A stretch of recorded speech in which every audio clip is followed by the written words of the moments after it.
जैन रामायण में सीता को रथ पे बैठा करके तैयार हो गए वो चलने के लिए। सीता भी रथ पे बैठी, कृतांत वक्र ने आके निवेदन किया था तो वो बैठाया। वो बैठ करके उसने सबसे बात करी, सासू माँ से बात करी, अपने जो साथी रानियाँ थी उनसे बात करके, क्षमा मांग करके, जिनेन्द्र भगवान की जय कह करके, रामचंद्र जी का भी कल्याण हो, उत्कर्ष हो, ऐसे शुभ शब्द कह करके वो बैठी और बैठ करके लिए चलने के लिए तैयार हुई। जब निकलने लगी तो उस समय रथ चढ़ी चाली हर्षित होय, वायु वेग जाके हय होय, खोटे शकुन भय जिहि बार, गिने न जिनकी भक्ति विचार। और जब रथ पर चढ़ करके हर्षित होकर के चलने के लिए तैयार हुई, मार्ग में अनेकों प्रकार के अपशकुन दिखाई दिए, जिन्होंने सूचना भी दी कि कुछ अनिष्ट घटना घटने वाली है। क्या अपशकुन हुए कि कहाँ गया,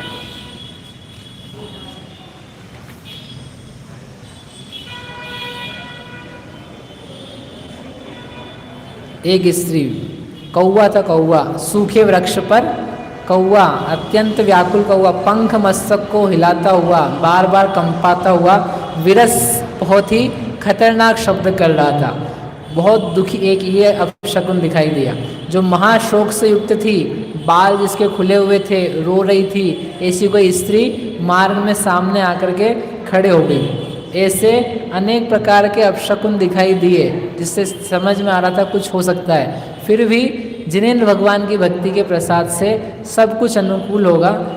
भक्ति के कारण से उन अपशकुनों को ना गिनती हुई वो लोग आगे बढ़ गए। सेनापति को तो पता ही था, लेकिन सीता को ही पता थोड़ी देर में लगेगा, तो ऐसा करके वो निकल पड़े। और निकल करके बहुत तेज़ी के साथ में रथ उड़ता हुआ जिनालयों के मंदिरों के दर्शन उनको कराता हुआ, गंगा नदी बीच में पड़ी, अटवियाँ पड़ी, अटवियों की शोभा देखते हुए, वृक्ष, पर्वत, नदियाँ, नाले, झरने, इन सब की शोभा को निहारते हुए, अनेक प्रकार का भक्ति गान संगीत करते हुए वे लोग आगे बढ़े जा रहे थे। और बढ़ते बढ़ते बढ़ते गंगा नदी आई। गंगा नदी का बहुत सारा प्रवाह की आवाज़ आने लगी, तो वो सोचने लगी क्या है यहाँ पर, ऐसी क्या चीज़ है जिसके कारण से आवाज़ आ रही है। आगे जाकर देखा तो नदी की ही तेज़ आवाज़ें थी, जो बनाई गई नदियाँ थी गंगा नदी। उस गंगा नदी में बहुत सारे मगरमच्छ वगैरह भी तैर रहे थे, नाके थे। उन सबको देखते हुए वो रथ के साथ में ही, रथ ने क्या किया, गंगा नदी को पार किया। वो पार करके थोड़ा और आगे चले और जा करके वो रथ रोक लिया। बहुत सारे बीच के दर्शन वगैरह आप समझ लेना, सब हो गए, जिनालय हो गए। और वो तो प्रसन्न थी। करीब 200-300 योजन आगे जा करके उसने वो सिंहनाद नाम की अटवी में जाकर के रथ रोका। 2-3 से योजन गए, गंगा माही झकोलालय, फुनि घोटक चाले अति धाय, सिंह का वन में पहुँचे जाए। 200-300 योजन जाकर के गंगा नदी को भी पार करके जो घोड़े थे अत्यंत तेज गति से जाकर के वहाँ सिंहनाद नाम की अटवी में पहुँच गए। और पहुँच करके सिंहादिक जी शब्द करे, जालखी कोयन धीर धरे, तब सेनापति रथ थम्बियो, रुदन उत्तंग जो स्वर ते कियो। वहाँ जाकर के जिसमें सिंहों की गर्जनाएं हो रही थी, सिंह रहते थे जिसमें, एक दो नहीं अनेकों सिंह रहते थे, जिसके कारण ही उसका नाम क्या रखा था, सिंहनाद। सोचो आप ऐसा वन। फिर वही प्रश्न पहुंच गए आप, इतने निष्ठुर कैसे, कर्म निष्ठुर कैसे, कर्म निष्ठुर कैसे। कर्म से प्रेरित होकर के जब पुण्य के उदय मानते हो, तो कर्म से प्रेरित होकर पाप के उदय क्यों नहीं मानते हो। तुम पुण्य को प्रेर्यो हरि वे मुदित धनपति सो कयो, तीर्थंकर भगवान के पुण्य के निमित्त से उनका अभिषेक होता है, समोषण बनता है कि इंद्र के करने से होता है। जैसे ये मानना सरल हो जाता है, तुम किसी को जीवित नहीं रख सकते हो, उसकी आयु के जाने पे वो चला ही जाएगा, आप बचा नहीं सकते हो, ये मानना सरल है। आप किसी को मार नहीं सकते हो, उसकी आयु के क्षय से ही मरेगा, ये मानना कठिन हो जाता है। वैसे ही पुण्य के उदय में, वे पुण्य का उदय हमारा था, उसके पुण्य के उदय ने प्रेरणा देके काम कराया, ये मानना कितना सरल होता है। और पाप का उदय ने प्रेरणा दी है। मेरा पाप का उदय है कि वो आपके मुख से शब्द कहलवा रहा है। मेरा पाप का उदय है कि वह किसी अन्य को आदेश दे रहा है, इस व्यक्ति को देश निकाला दिया जाए, तब नहीं दिखाई देता है। पुण्य के उदय में दिखाई देता है, पुण्य के उदय मान लेते हैं। भगवान का पुण्य का उदय यहाँ है, जन्म यहाँ है, और ऊपर असंख्यात योजन ऊपर क्या हो रहा है, दुंदुभियाँ बज रही है। नीचे करोड़ों किलोमीटर्स नीचे क्या हो रहे हैं, बाजे बज रहे हैं। नीचे के देव आते, मध्य लोक के देव आते, ऊर्ध्व लोक के देव आते। यहाँ का पुण्य इतना प्रेरित कर रहा है। एक जगह जीव जन्म हुआ और पूरे रस नाली में शुद्धता मच रही है। जैसे वो होता है, वैसे इससे समझना अपने को जीवन में ये है कि कितनी भी निष्ठुरता कोई कर रहा है तो उसकी निष्ठुरता उसके खाते की है। मैंने आपसे पहले भी कहा है, राम ने करा वो सही करा कि गलत करा, ये ना देख करके ये तो है ही कि जो हुआ है वो गलत नहीं हुआ है। राम ने किया है वो गलत कथनचित कहा जा सकता है, लेकिन जो हुआ है वो गलत नहीं कह पाएंगे हम, क्योंकि वो तो किसी अपने ही कारण से हुआ है। ठीक है, इसलिए अपन पहले बहुत चर्चा कर चुके हैं, आप पुराना और सुन लेना जा करके। लेकिन निष्ठुरता जो है वो कर्म की देखो, किए गए भावों की देखो, कठोरता कितनी है। तो वो जा कर के खड़ा हो गया, और खड़ा होकर के यद्यपि वो कृतांत वक्त्र था, भयंकर था, सीता के लिए यद्यपि सौम्य था वो, क्योंकि स्वामी थी उनकी, स्वामिनी थी, लेकिन वो इतना निश्चल हृदय, इतना कठोर हृदय, स्वामी से पूछा भी नहीं जिसने कि क्यों ऐसा, जो आज्ञा कह करके चला आया था। वह कृतांत वक्त भी वहाँ खड़ा होकर के उसका जो मन था, मेरू के समान स्थिर रहने वाला, बड़े बड़े बाण सहन कर लेने वाला, बड़ी बड़ी बातें सुन लेने वाला, वह उस समय दया से युक्त होता हुआ ढीला पड़ गया। उसका शरीर जो था वो मानो कंपित होने लगा, वो खुद रोने लगा। सेनापति जैसा इंसान कृतांत वक्त्र, वो खुद रोने लगा। उसके हाथ अपने मुंह पर रख करके वो उसके जोर जोर से आवाज़ें निकलने लगी। सीता ने उसकी आवाज़ें सुनी, ऊंचे स्वर में रोने लगा जब, तो सीता घबरा गई, ये क्या बात है। सीता ने उसको बोला, हे भाई क्या बात है, ऐसे निर्जय वन में, एकाकी वन में आकर के तो इस प्रकार से क्यों रो रहा है, रथ क्यों रोक दिया है, क्या बात है। कुछ अनिष्ट की शंका मेरे मन को घेरे जा रही है, बताओ क्या है, मेरी बात को सुन करके उत्तर दो। तू रोवत किम भ्रात, इह समयो नहीं शोक को, जिन पूजन को जात, हर्ष उपजे चित्त में। सीता ने कहा, ये भैया तू क्यों रो रहा है, ये रोने का समय नहीं है, अपन कहाँ जा रहे हैं, पूजन करने के लिए जा रहे हैं, मेरे मन में तो हर्ष है, हम भक्ति के लिए जा रहे हैं, इतने जिनालयों के दर्शन करके आए हैं, इसलिए ये रोने का समय नहीं है। फिर भी तुम रो रहे हो, तो ऐसे दुखी मनुष्य के समान क्यों रो रहे हो, हर्ष के समय भी तू मुझे विषाद युक्त कर रहा है, इसलिए रोना बंद करो और मुझे बताओ क्या बात है। तू कहे तो सही, इस निर्जन वन में क्यों रो रहा है। अब वो क्या कहे, लेकिन स्वामी के आदेश का पालन करना चाहिए, और अब तो बताना तो पड़ेगा ही, क्योंकि आदेश के पालन करने में हम भृत्य के समान हैं, और हमको जो कहना वो कहने के लिए हम बद्ध हैं, क्या कर सकता हूँ मैं। तो उसने हाथ जोड़े और उसने कहा, हे स्वामिनी, हे सीता सती, आपके स्थिति का विचार करके मुझे रोना आ रहा है। आपके बारे में जो नगर पुरुष थे, समाज के, देश के, प्रजा के लोग थे, उन सब लोगों ने आकर के आपके बारे में इस प्रकार से कहा कि आप अन्य घर में रह कर के आई हैं, दूषित हैं। और ऐसा उन्होंने जब बोला तो बोल करके रामचंद्र जी ने सुना, तो प्रजा की रक्षा के लिए, अपने कुल की रक्षा के लिए, स्वयं की कीर्ति की रक्षा के लिए उन्होंने ये आदेश दिया कि आपको छोड़ दिया जाए, आपको निर्जन वन में एकाकी छोड़ दिया जाए। और आपके दोहलों के बहाने आपका दर्शन कराना था, वो दर्शन भी करा दिया, और अब आपको यहाँ पर छूटना है। सोचो, ये कहाँ पात पड़े, कान में वजन पड़े तो कैसा लगे। आपको किसी को कहीं पे ऐसे निर्जन वन में सम्मेद शिखर के पहाड़ों पे समझ लो छोड़ दे, दर्शन कर लेना सम्मेद शिखर के, अब रहो यहीं पे तुम, अब तुमको घर जाने नहीं मिलेगा। और नहीं मिलेगा तो ठीक, आप खुद फंस जाओ अलग, लेकिन कोई आपको घर का ही आदमी छोड़ के चला जाए, बताओ संसार में किसका संबंध है पक्का? स्नेह के कितने संबंध पक्के माने जाते हैं? सारे स्नेह के संबंध छूटते चले जा रहे हैं। संसार की स्थिति का चित्रण है। संसार किस रूप है? जिस पति को, जिस पत्नी को, जिस बच्चे को, जिस माता पिता को माना जाता है कि ये तो मेरा बहुत अच्छा साथी है, ये मुझे कभी भी धोखा नहीं देगा, मुझे बहुत प्रेम के साथ ही रखेगा। कौन रखेगा प्रेम के साथ?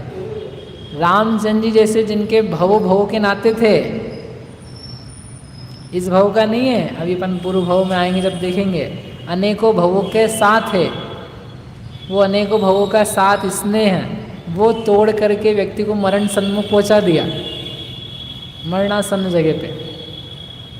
तो हमारी और आपकी क्या बात है? किससे कंप्लेन की जाए? तो उसने कहा, रामचंद्र मोकू बुलवाए, ऐसी विधि सो बहन सुनाए, सीता को लोको अपवाद, कीन्हू है तज वृष अपवाद। रामचंद्र जी ने मुझे बुलवाया और ये सारे वचन सुनवाए कि सीता जी ने के ऊपर लोक अपवाद है, लोकापवाद चल रहा है, और उसके कारण से धर्म में, मार्ग में, प्रजा के पालन में कोई कमी ना रह जाए, इसलिए आप तो उनको छोड़ के आओ। रूपवती जुतशील सुभाय, तो पणि मोन रुचे सुखदाय, जो सीता राखूं घर माही, तो सब लोग भ्रष्ट वे जाही।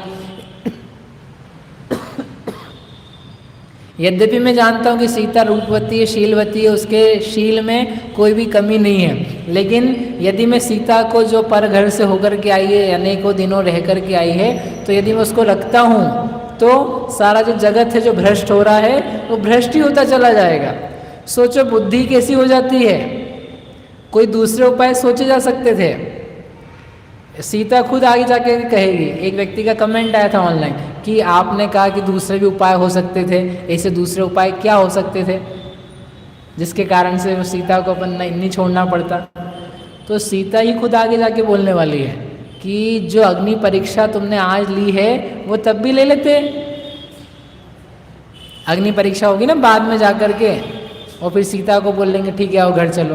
तो सीता उनसे बोलती है कि हे स्वामी, अगर इसी तरीके से आपको रखना इष्ट था तो जो सीता जो अग्नि परीक्षा आज इतने महीनों बाद वो उसी दिन ले लेते, हम तब भी देने तैयार थे, हम आज भी देने तैयार थे।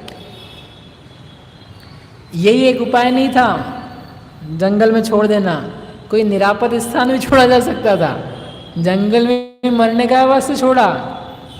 मतलब ये बुद्धि, अब बुद्धि उनकी हो रही है ऐसी, उनके मोह में, उनके राग में, उनके द्वेष में, लोग के प्रेम में, वो जो भी हो, लेकिन अपना उदय कैसा खतरनाक रहता है कि दूसरे की बुद्धि ऐसी परिवर्तित होती है। दूसरे की बुद्धि परिवर्तित हुई है उसके लिए वही व्यक्ति कारण है हो, नहीं तो आप बोलो मेरे कर्म ने उसको ऐसा कर दिया, उसका खुद का विवेक भी नष्ट हुआ तो वो उसकी प्रॉब्लम है। लेकिन मेरे कर्म के उदय कैसे रहे कि जिसके निमित्त से इस प्रकार का घटना घटी।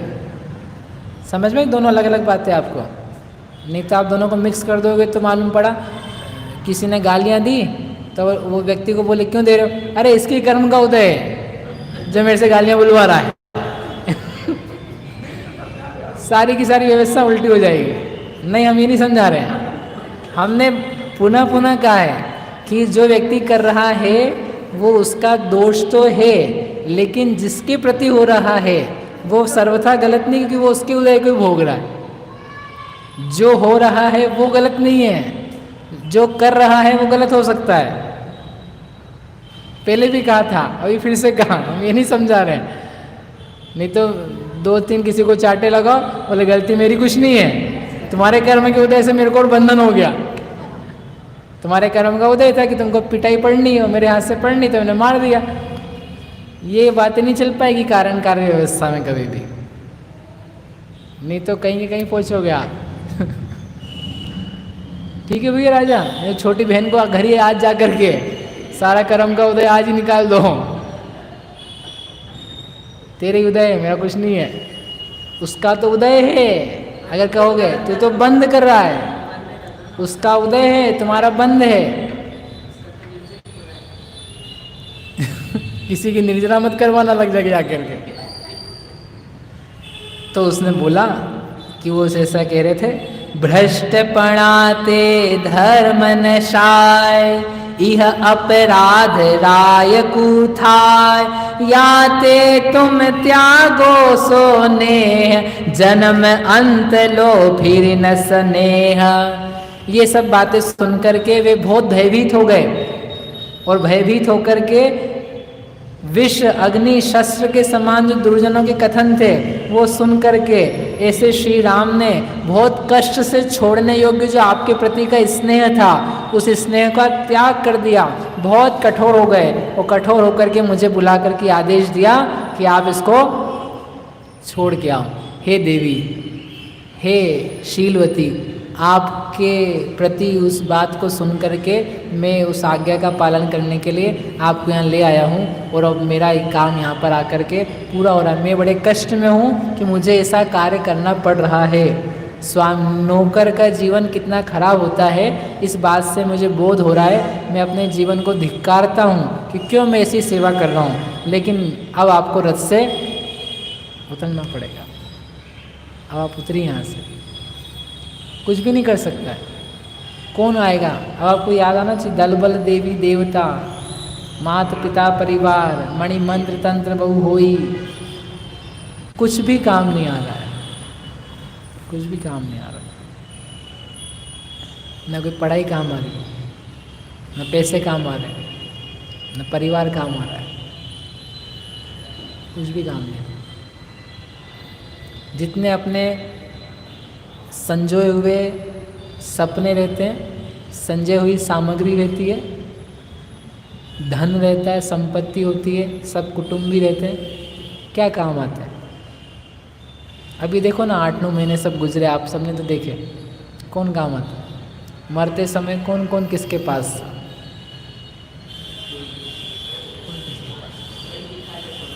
सब कुछ दिखा दिया, फिर भी देखना नहीं चाहता व्यक्ति। सब कुछ दिखाया है, कैसी कैसी स्थितियाँ होती। सीता ने सुना, वो विश्वास नहीं हो पाया उसको, उसके कानों में मानो किसी ने वज्र डाल दिया, मानो किसी ने गरम तेल भर भर के कानों में डाल दिया। इस प्रकार का विषाद को, शोक को, संताप को प्राप्त होगी। वो बोली, अरे इमता के वच सुनि मूर्छाए तब ही अचेत जान की थाय शीत पवन ते संज्ञा लई सेनापति सो कहती भई। वचन सुने, अब बेचारी स्त्री वैसे ही गर्भवती होकर के ऐसे समय में ऐसी बातें और हर्ष में थी, कहाँ एकदम ऊंचे स्थान को दर्शन करके आई और कहाँ नीचे गिरना पड़ रहा है। तो वो सुनकर के मानो मूर्छित हो गई, उसके आंसू से निकलने लगे।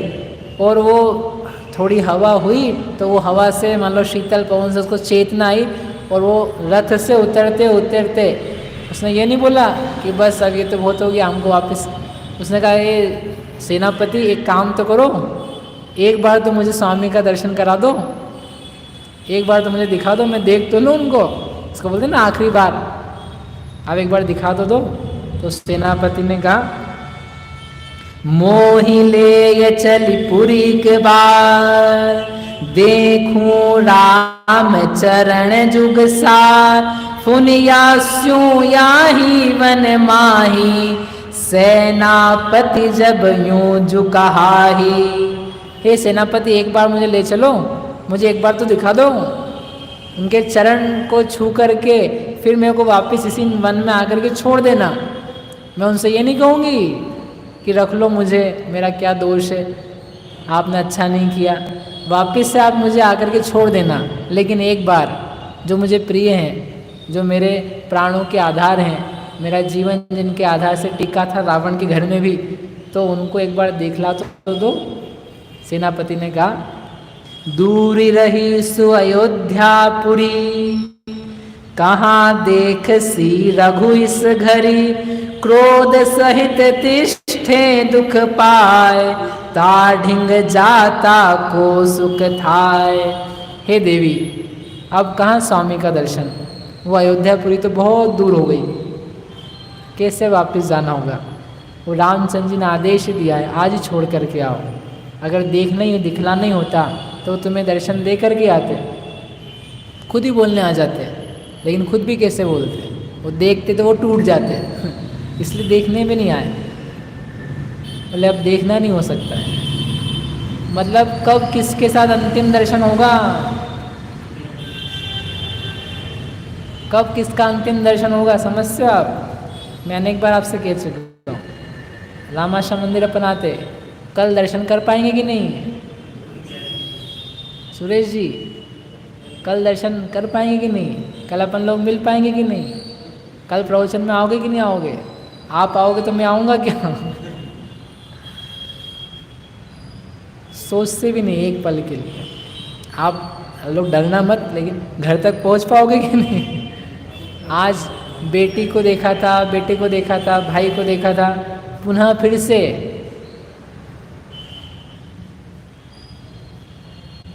कोई उसका कोई नियम गारंटी नहीं है। सोचो कब देखा होगा उसने रामचंद्र जी को, और वो कह रही है एक बार दिखा दो, अब नहीं देखने, सबसे बोल के आई थी अब हम आएंगे फिर से मिलेंगे, अब वो सबसे छूट गया सब। रामचंद्र जी ने भी नहीं देखा, उनको भी क्या पता था आखिरी बार इनको देखा हमने, जब पहले देखा होगा, ऐसे छूट गई। अब वो छूट करके बोल रही है, उन्होंने कहा कि वो तो बहुत क्रोध में थे, हम आपको जाके दिखा नहीं सकते हैं, ये आपको उतरना ही है, आप उतरिए हम जाते हैं। और वो सोच रहा है खुद ही मन में, पूरे भीलों से भरी हुई, जंगली पशुओं से भरी हुई, कैसी भी तो नगरी है, अटवी है, अगर ये पशुओं से भी बच गई तो ये खुद ही यहाँ पर करेगी क्या, मरने वाली है। अब वो भी क्या करे, अब वो जब उतर रही थी तो उसने कहा ठीक है मैं उतरती हूँ, आप एक काम करके रामचंद्र जी के लिए मेरी बातें कहना, उनको मेरा ये संदेश देना। क्या संदेश देना वो मैं आपको कल बताऊंगा, आज पढ़ने में समय लगेगा, एक लाइन का नहीं है वो। आप उसकी हिम्मत देखना, आप साहस देखना, आप खुद पढ़ोगे तो आप रोने लग जाओगे। ऐसी स्थिति में वो व्यक्ति, और फिर भी वो क्या कह रहा है, उसका मन कितना दृढ़ है, उसका प्रेम कितना धर्म के प्रति नहीं, बाकी भी सारी बात है। इसलिए मैंने कहा एक लाइन का नहीं हो, वो बहुत सारा है। प्रजा का पालन कैसे करना, घर में कैसे रहना है, और क्या क्या करना, मेरे लिए क्या सोचना, बोलो इतनी इतनी बातें कह करके उसको छोड़ाया और वो गई है। अपने को तो केवल एक ही चीज़ याद है कि तुम धर्म मत छोड़ना, हमेशा धर्म याद रखना। नॉट ओनली दैट, उसने बहुत सारी बातें कही, इसलिए मैंने शास्त्र मंगा के यहाँ रखा। अपन कल पढ़ेंगे उसको, और उससे अपने को समझ में आना चाहिए, समझ में आए कि विपरीत परिस्थितियों में भी कितने धैर्य की आवश्यकता होती है। ऐसी ऐसी परिस्थितियाँ आई फिर भी व्यक्ति अपने मन का, दिमाग का, ज्ञान का कंट्रोल कैसे रखता है, कितनी सहनशीलता हो सकती है, सहनशीलता की पराकाष्ठा है। एक तो वो है जहाँ उपसर्ग होता है मुनिराज के ऊपर, वो सहनशीलता है, और एक ये है जहाँ पर कुछ भी अपराध नहीं दिखाई दे रहा है फिर भी दंड मिल रहा है, उसमें सहनशीलता। ठीक है, तो कर्म निष्ठुर, उदय निष्ठुर, और उन उदयों के लिए, कर्मों के लिए आने वाले भाव कितने कठोर थे, उनकी कठोरता कितनी थी, इनका विचार करें और अपने भावों में समीचीनता लाएं। संसार की विचित्रता को देख करके संसार से छूटे हैं, ऐसे भाव हमें संसार में रमना योग्य नहीं है। कोई भी स्नेह, कोई भी प्रेम करने लायक नहीं है, सारा ही स्नेह छोड़ने लायक है, ऐसा जानते हुए अपना मार्ग प्रशस्त करें। ऐसी मंगल कामना। ज्ञान के प्रकाश